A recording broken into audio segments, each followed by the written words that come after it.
Hey gang, good morning. Hello again, and all is well. You have to excuse me a little bit this morning. I have a bit of a cold. So, as I lead into this, you got to deal with my sniffles and my coughing and my clearing of my throat. A friend of mine called me up last week and he asked me if I'd be interested in listening to some of his new music. After my laughter died down, you see, this friend is an ex-boy band member who had a lot of charted top 10 hits in the 90s, and teenage girls swooned at his every wink. So, but now that he's turned 45, we all know that there's no space in today's digital music world for anyone over 30. When we were kids, I used to tell this guy and a bunch of others, our friends, all the time, I wish I could have as much music at my fingertips whenever I wanted. And I've lived long enough to see that happen. So it's got me thinking, does it really matter where a hit comes from? Okay? Does it matter that this former boy band member is still peddling his artistic wares to anyone who will listen?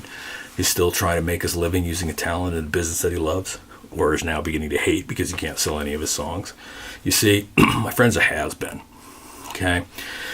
And the teenage girls that made him famous and quite wealthy are now probably mothers themselves with kids getting ready to enter college. And there's no real holy circuit for boy band members, you know. See, rock bands, they've been touring forever, the last 50 years, and all you need to do is be able to play a guitar solo, and you can fill a stadium. Just ask Journey and Def Leppard, or maybe Billy Joel. He can fill Madison Square Garden at the drop of a hat. And it's my opinion, does it really matter where a song comes from? I don't care if your grandmother wrote it. I don't care if anybody wrote it. If it's a good song, I want to hear it. I want the radio to play it. I want my playlist to have it. I want my shuffle to find it, so I can have 4 minutes of eternal bliss in my headphones. Now, this isn't a cry for better organization. This is a cry that you should remember and maybe take a few minutes each day to try and find some music. It's good on both ends of the spectrum. Number one, you find that rare hit that just speaks to you and fills your day with laughter and joy.